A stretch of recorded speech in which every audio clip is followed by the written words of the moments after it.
Hello, everyone, and welcome to this episode of the 21st Century Millionaire. I'm your host, Vuyo November, and with me today, all the way from St. Paul, Minnesota, in the United States, the one and only Anthony Metzger. Anthony's a real estate investor who, throughout his 20s, traveled the world studying, making, and filming wine. And fast forward a few years later, closed a 218-unit apartment building deal, and has since closed his second. So I think today's going to be an incredible episode. And thank you so much, Anthony, for being here today. Vuyo, I appreciate you having me on your podcast. Big fan of what you're doing with your podcast, teaching people and interviewing entrepreneurs so people can learn all over the world. That's awesome. By the way, I spent 5 weeks in South Africa and I love South Africa. So it's great to talk to a South African and share stories and dig into some business stuff. Absolutely, man. I'm super excited to be talking to you today. So let's get right into it. So many of us know about what you've done in the wine industry, as well as about your success as a real estate investor, but not a lot of people know where it all began. So can you tell us a little bit about where you grew up and what your upbringing was like? Sure, yeah. So I actually grew up here in St. Paul, Minnesota, and my mother's from France, and so at an early age I got interested in wine because wine's really big in France. My grandpa had the wine cellar, that whole typical thing, the French and the wine. So when it came time to go to college, I was like, what do I want to do? Just like everybody. And then my mom was like, well, what about the wine industry? And I go, okay, great. So right out of high school, I traveled over to France, got my sommelier certificate. Then I got more into winemaking. Throughout my 20s, I traveled the world and made wine in different countries. And then I went around and filmed these documentaries on wine, including South Africa. You can go to YouTube right now and watch my South Africa wine documentary, The Pink Grape. You can put that in. Yeah. And it's just 5 weeks in South Africa, just visiting, meeting the people, traveling to different regions, walking the vineyards, again, meeting the people. It was just a great 5 weeks, and I can't wait to get back. So that was really my 20s, just really the wine industry, kind of living life with, young in my 20s, traveling, that whole type of scenario. Yeah. And all of a sudden, towards the end of my 20s, I came back home and I started working here a little bit. And I sat down and just started thinking, I've always really wanted to be rich, and I really want to be wealthy and have a lot of money. And what I was doing, traveling and making wine, was fun and great, but it wasn't getting me anywhere financially. So I started thinking, exploring different ideas, listening to different podcasts like yours, to open up my mind a little bit and learn and what possibilities and opportunities are out there. And that's when I landed on a particular podcast by a gentleman named Michael Blanc. He has a podcast about real estate investing. Yeah. And I started listening to his podcast, and he sells a program that teaches you how to invest in real estate and analyze deals and buy big deals. And I bought that program, got educated, and got my first deal. That's incredible, man. And hearing what you've done, have you always been ambitious, and have you always been a natural entrepreneur? I would say yes, because my start right out of high school was not the most traditional. I went from being in the classroom for 12 years to literally being thrown over across the ocean, into a different country, different language, different environment, working and studying. And so and then that was for like 10 years where I was just kind of hopping all over and traveling. It kind of formed me into being more of like a people person. I can talk better to people. I can relate. Kind of made me a big picture guy. So, and I've always really been highly motivated. And so, to answer your question, I've always been driven, and I really when I want something, I go for it until I get it. And then I grow from that. That's incredible, man. And, looking at all those things that you've named, I actually want to touch on real estate investing. When did you feel like was the right time for you to go into real estate investing, and why that time? Right. So going back when I was about 28 when I started listening to that podcast of Michael's, or 29. And that's when I was like sitting there and I was just like, well, I'm just going to go for this. Because I've always liked real estate. I've always understood. I read Rich Dad, Poor Dad, listened to other podcasts, other books, understood the benefits of real estate investing, the benefits of that. So all of a sudden I said, you know what, I'm going to buy this program that he's selling and get educated on how to do this. Did that, and then I just jumped right in. I started looking for big deals, and I started looking for deals to buy. And so it was really just, let's try this, let's dive into it, and let's give it a shot. And I really believed in it, and that's why I think I stuck with it for so long. What it was this Michael, who has the podcast, he sold this program. Then after I took his program, I approached him because I knew he was buying big apartment buildings. I said, Michael, if I find you an apartment building that meets all of your investment criteria, if I find one, can I bring it to you and then we partner on it? And he said, yes. And so that was my way in. I didn't have I don't have the money to go buy a $10 million apartment building.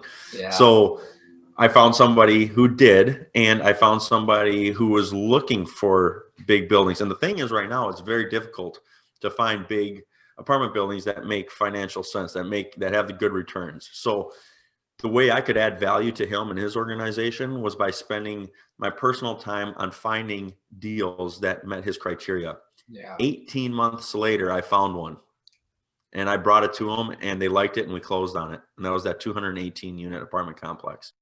That's insane that a 218 unit apartment building was your first ever deal. Like, can you touch more on that? How was that process from finding the deal to raising the capital and then acquiring it and now, managing that day to day? Like, how was that process like for you? Sure. So I bought the program, I got educated on how to analyze deals. And then I just started reaching out to brokers, finding deals for sale and just analyzing these deals. And that really helped me get educated and learn how to, every time I looked at a deal, I got a little better at looking at deals.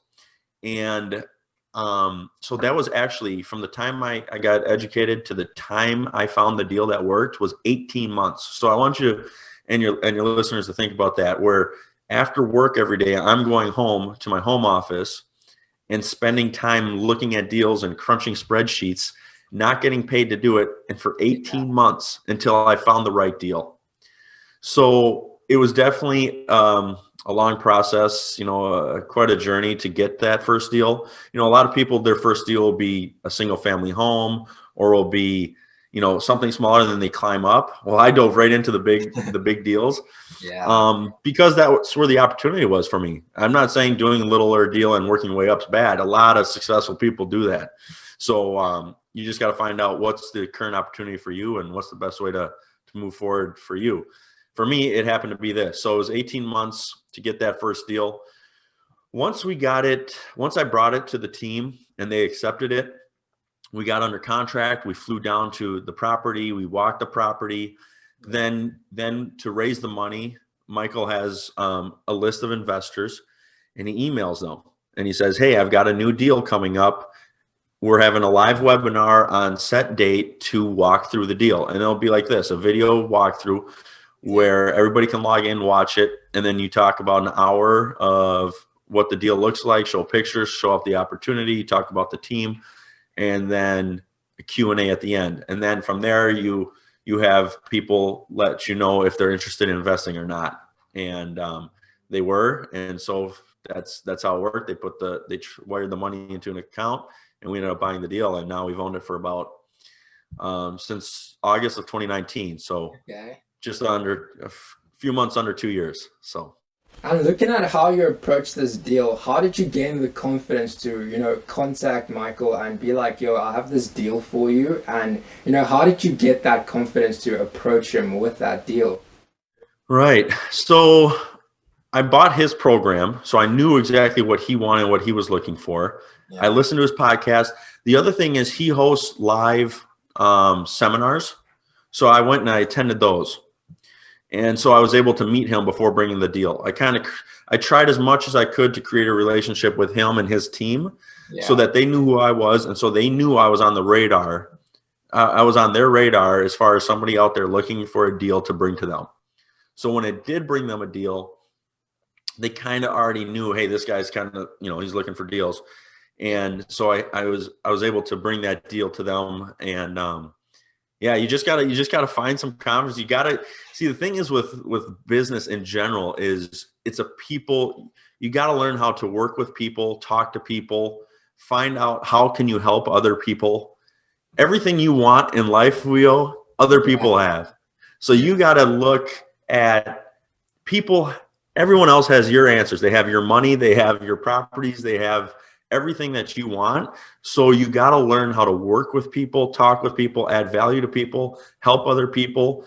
And if you can learn how to do that, it'll start coming naturally, and you'll feel more confident in working with other people. So that's a big part of this, part of everything, business in general, is other people. So for the 19, 20, 21-year-olds out there, or in fact any age really, that wants to start in real estate investing, what are some tips that you have for them to get started in the industry?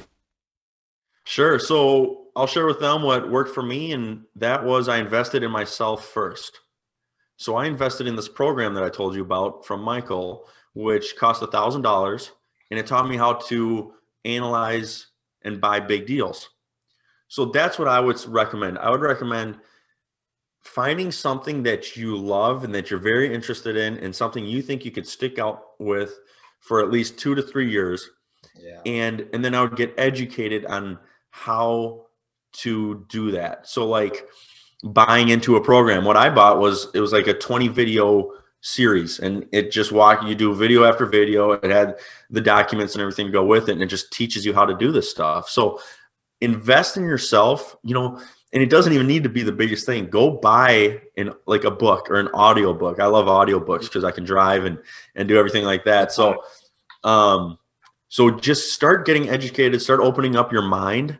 And that's what I would recommend for getting started. And then from there, come up with an action plan and put it into the works, and start working towards it. Yeah, that's powerful what you just said there, Anthony. And it makes me think, what do you think is the biggest contributor to your success? And can you share with us some of your success habits?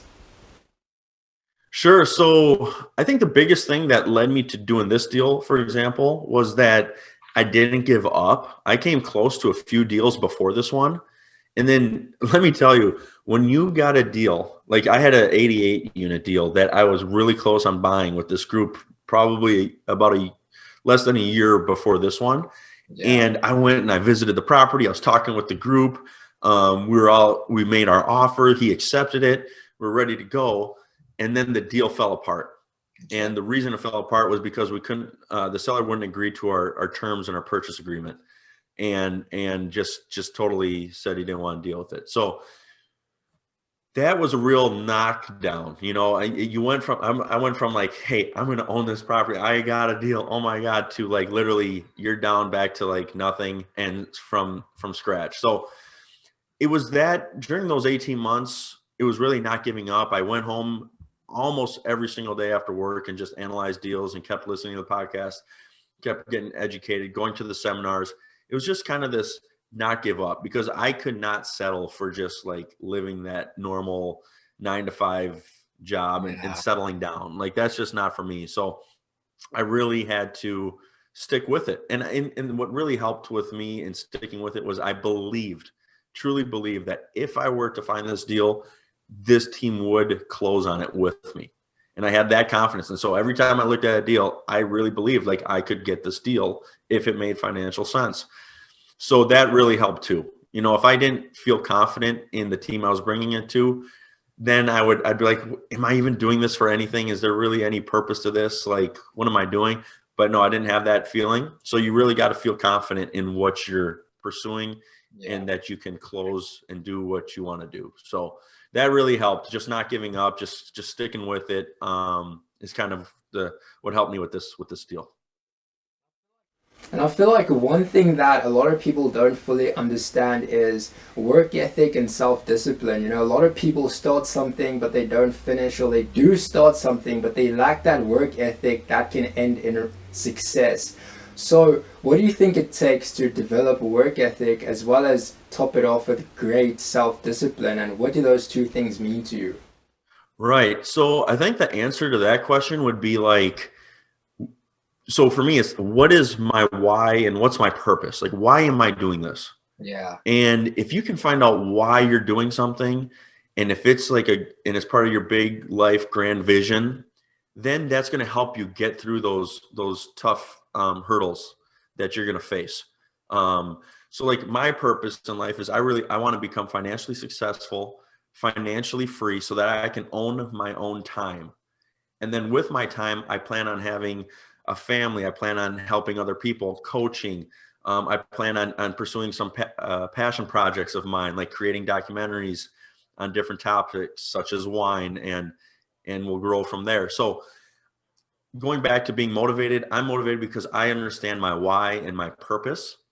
And I take that into consideration, and that's why I don't give up. And that's why my work ethic is what it is because I want something. I want the grander vision in life. And I know to get there, I have to go through the jungle, if you will, and to make it through and get to the other side. Yeah. It's just knowing that there is what I want on the other side. So that's what's helpful. So like to anyone listening to this that's just getting started, figure out why you want to do it. What's your grander vision in life? What's your purpose?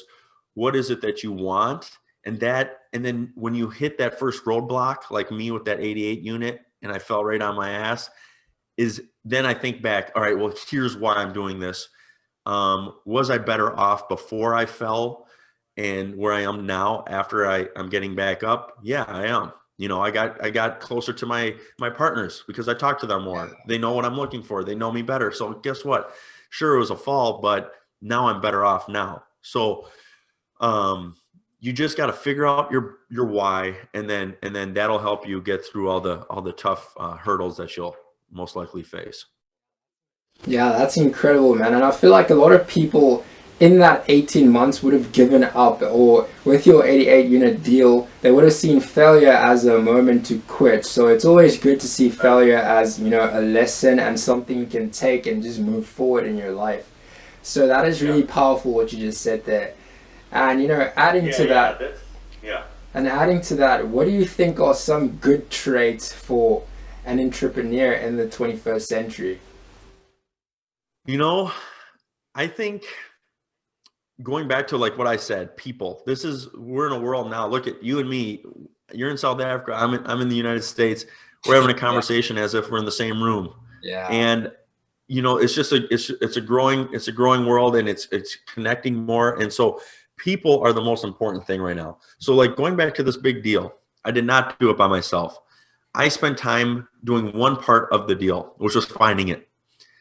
I had somebody who had the money to raise the money. I had somebody who could sign on the loan. I got somebody who can bring the deal to closing. I got somebody who can manage the deal after we buy it. I got somebody who can help with all the legal documents. So you see, this is a team sport. Business is a team sport. And that's who you look at. Anyone who's successful, look at Elon Musk. He's got a huge team of people behind him and that work with him. And so the biggest thing right now is you need to find people. You need to learn how to work with people. And going back to it, people have everything that you want.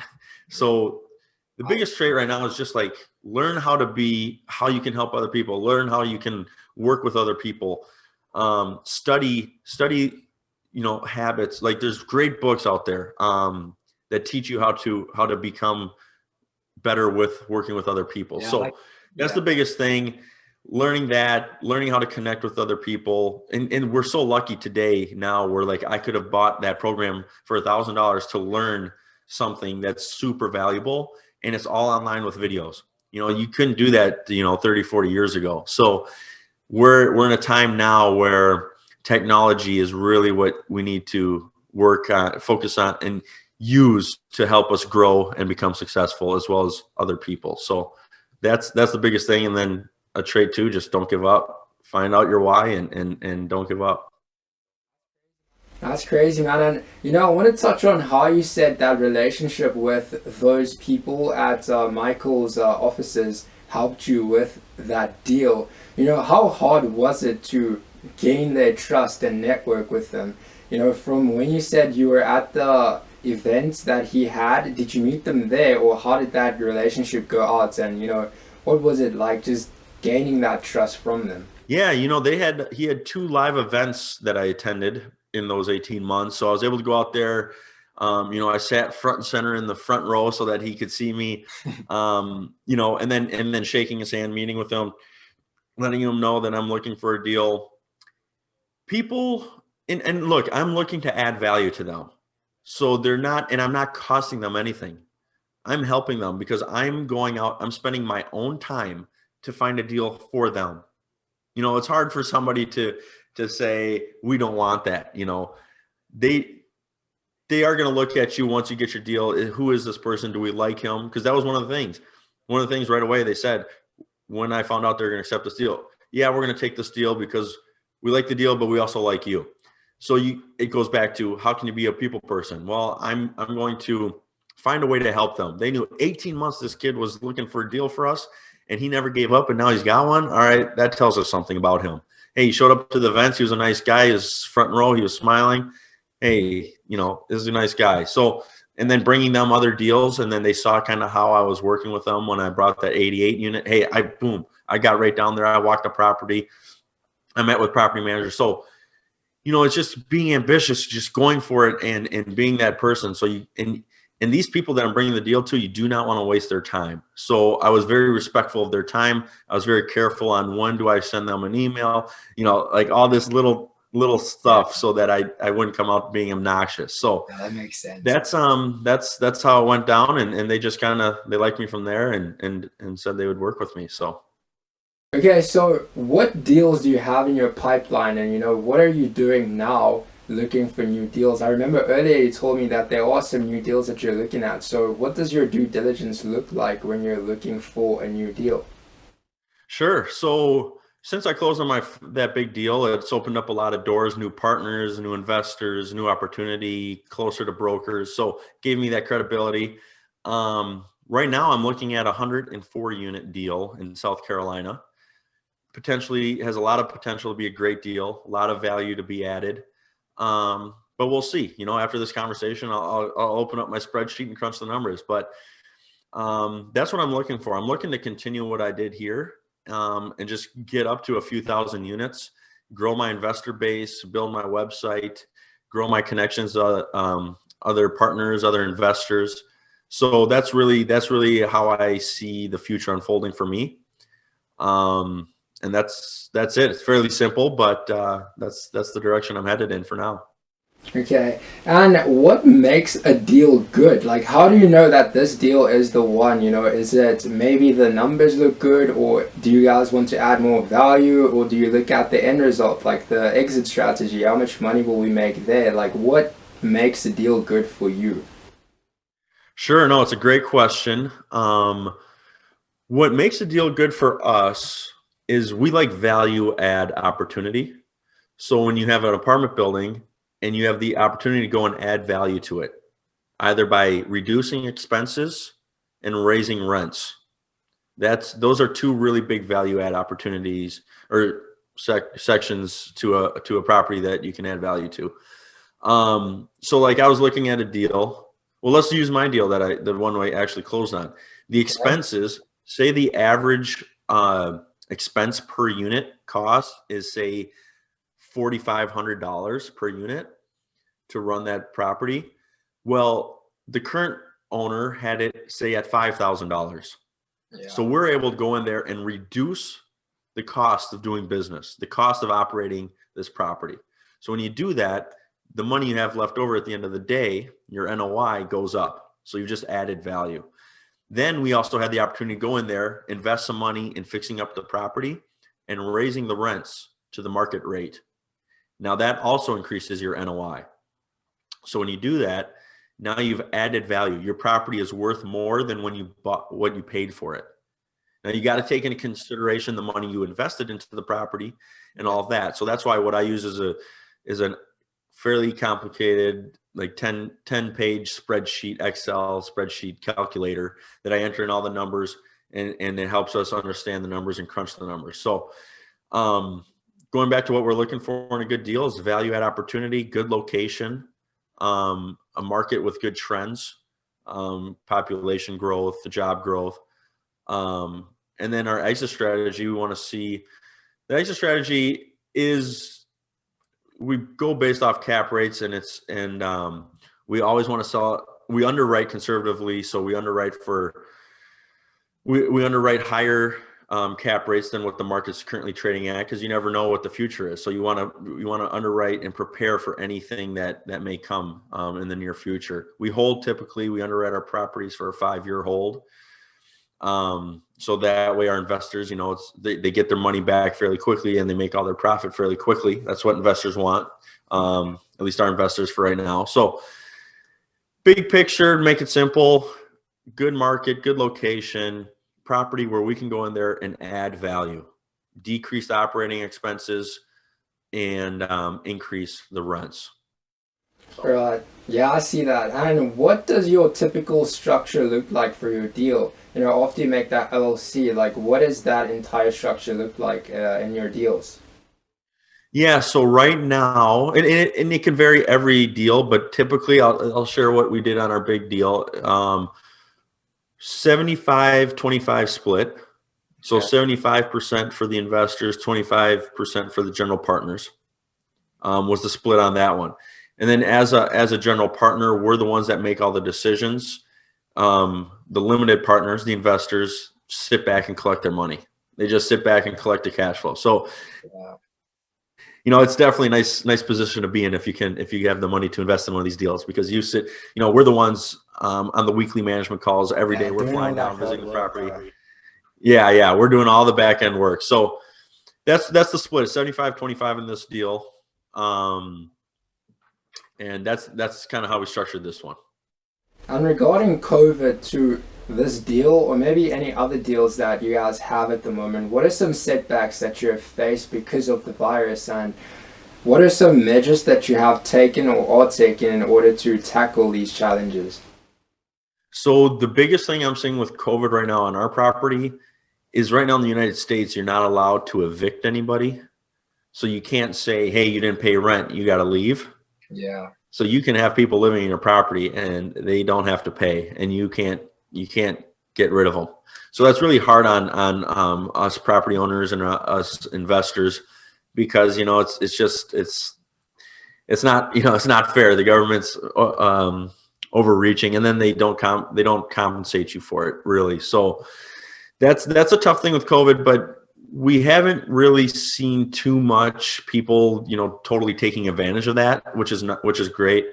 The way you prepare for that, and this is how we prepared for it before the pandemic, before we even knew COVID, is going back to conservative underwriting. You don't want to buy a property and assume that everything's going to be perfect and real tight, and that's going to be picture perfect. So therefore you can offer more money, and make stretch yourself thinner. When we go to underwrite a deal, we're going to raise hundreds of thousands of dollars just as a reserve in case something does happen. Hey, what if something happens in the future that we don't see today, and we need cash reserves? So we're raising more cash reserves probably than your average person. We're underwriting expenses to maybe be a little more than what we actually think they're going to be.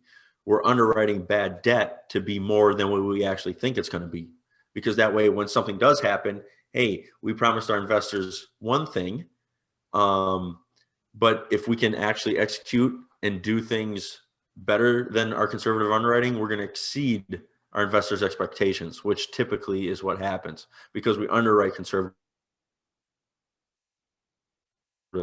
The disadvantage when we go to make offers, because some people aren't so conservative in underwriting, so they can offer more money. But when you're raising money from private investors, you want to make sure that their money and their asset is very well protected. And when you're conservative with your underwriting, it's protected.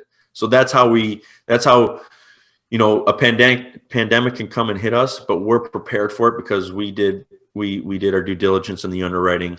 So that's how we prepare for it, and how we deal with it. We're just working with our lawyers and trying to figure out how, what can we do. We're staying ahead of everything. We're staying on top of everything, and that's really all you can do. So that's kind of my pandemic kind of coronavirus experience with our deal. That's incredible, man. And before we go, I'm going to ask you a few questions in succession that you can answer with one word or a few sentences. Is that okay with you? Yeah, absolutely. Okay, so the first question is, what is one thing that you love about your life right now?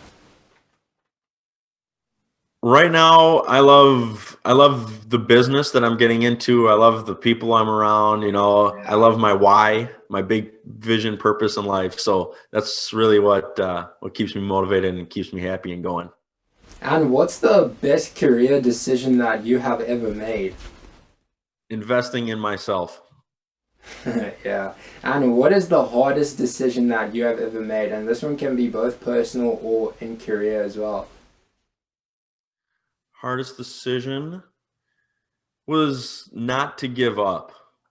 It would have been easy to give up and go out and hang out with my friends, but not giving up was a big decision. And what do you think is your greatest strength?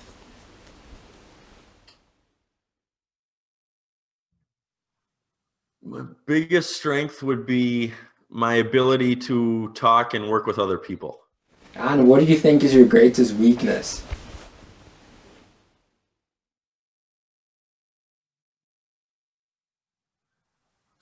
My own mind, limiting my beliefs, which I'm working to get around. And what is the first thing that comes to your mind when you think about your family? I want success so that I can give back to them, so that we can all be really, really rich. And what has making more money made a significant difference in your life? It's allowed me to continue to pursue my passions, pursue my business, and reinvest in my business to grow my business. And what does success mean to Anthony Metzger? Success to me is that's hard to, that's not a one word answer question, but I'll try and keep it very quick. But just success would be, health is my number one thing. If you're healthy, that's a great thing. Great relationships, friends, family, growing your business, fulfilling what you believe is your purpose in life. And it doesn't have to be financial. Look at Mother Teresa, how many people she helped, how much good she did in life. She was not rich, so it's so easy to get that confused. Success with financial success, life success, there's more to it. So for me, it's fulfilling. Success for me will be when I fulfill what I believe is my purpose in life. That's powerful, man. And lastly, if you could start over again, what would you do differently?